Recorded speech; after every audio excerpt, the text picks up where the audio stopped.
You know, there's been a whole thing. The left can't meme. Conservatives have dominated the meme wars. We have a general in the meme wars as the president's son, Donald J. Trump Jr. Actually, I don't know if his middle name is J. Regardless, the left can't meme has been a thing ever since memes were invented. And now, finally, it appears that the left has started this kind of funny meme, right? They've struck something that actually is funny and entertaining and engaging, and it's memes about JD Vance. Now, the good news is we have now adopted that into our own meme culture and made it even better. Let's bring our panel back, Aaron Wexler and Chris Hand, to chat about this. I think, first of all, if this is a TV audience, it may be that they haven't seen everything that's going on the X space, all of the social media platforms. But this has been a massive thing. JD Vance is now everywhere doing everything as his face is being replaced in pretty much every famous photo ever created. You'll see some of those photos in the B-roll while our guests are speaking. But Aaron, I want to get your take on this. I guess, what does it mean now that the left has finally found something funny that we've kind of co-opted and made our own? I guess, what is this saying?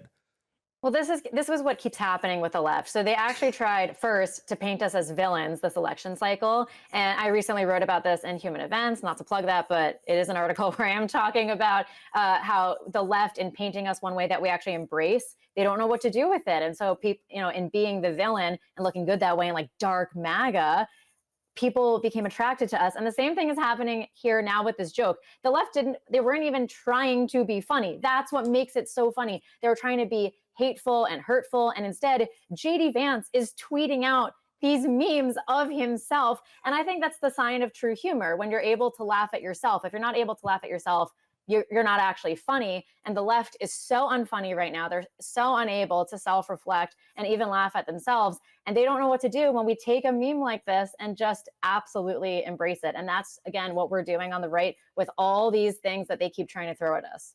It reminds me of there's several either memes or reels of pro-abortionists saying, well, if women don't have control over their body, then the men should be forced to stay. And we're like, well, us, the pro-life conservatives, agree with this message. Thank you for making our point for us.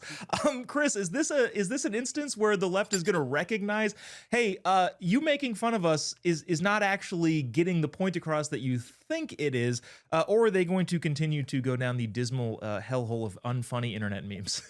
I feel like you're putting a lot on the left, asking for them to have self-awareness, just for starters. But that'll never happen. But to piggyback on what Aaron said, it's so true. They tried to make something hateful. They tried to make something to bash JD Vance, and everybody went, that's hilarious. Let's use that. And then they put rocket boosters on it, and it turned into what we saw today.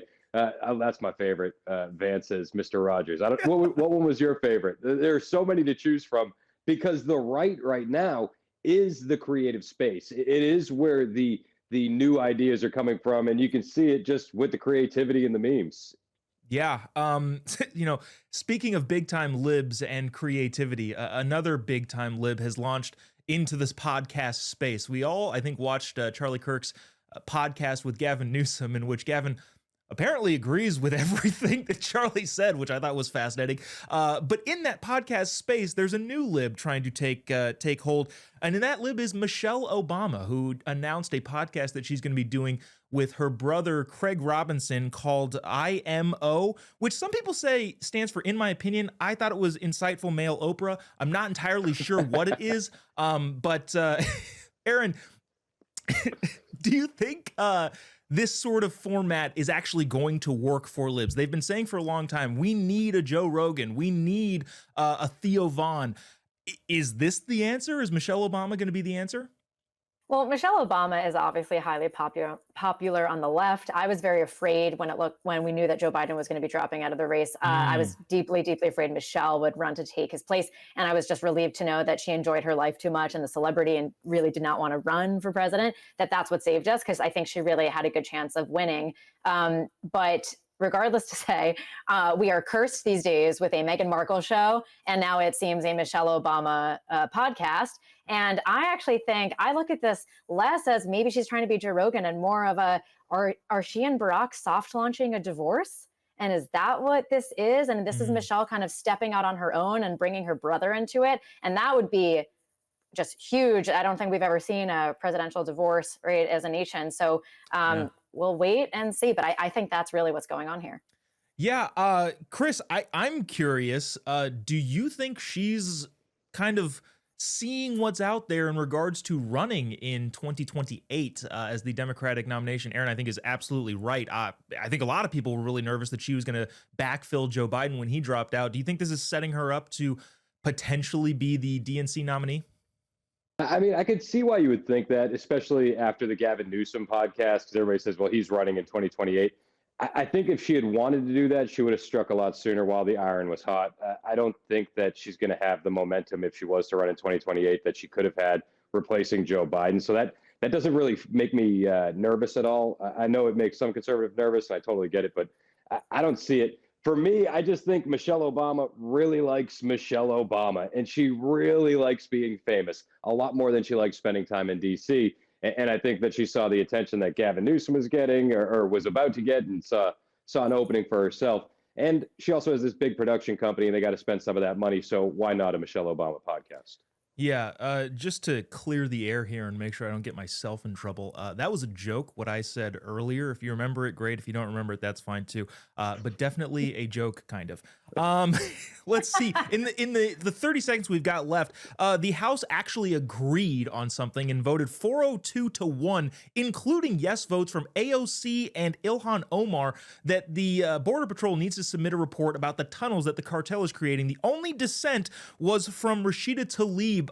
Chris, you had some comments earlier. I'd love for you to share that. Why you think Rashida Tlaib was the only nay vote on the cartels? Well, the only thing I could think of is that she's so used to supporting terrorists that now that cartels are terrorist organizations, she saw this bill that was anti-terrorist and thought, no, I need to go the other way on this. It's the only thing that can make any sense to me. Rashida Tlaib, she's usually in support of terrorists, and now she's just doing terrorists in Mexico as well. Why would anybody vote against this? It makes no sense. that is an interesting take. Aaron, do you have any final thoughts as we wrap up? We got about 30 seconds. Yeah, I mean, it's part of her family's culture, tunnels, right? So I guess it's just par for the course. Okay, great. Aaron Wexler, Chris Hand, our awesome panel for today. Really appreciate you guys coming in. We'll have you back soon. Thank you. Thanks so much. Awesome. Coming up, we've got a fantastic clip from Alex Clark's Culture Apothecary podcast. Coming up next, don't go away. We'll be right back.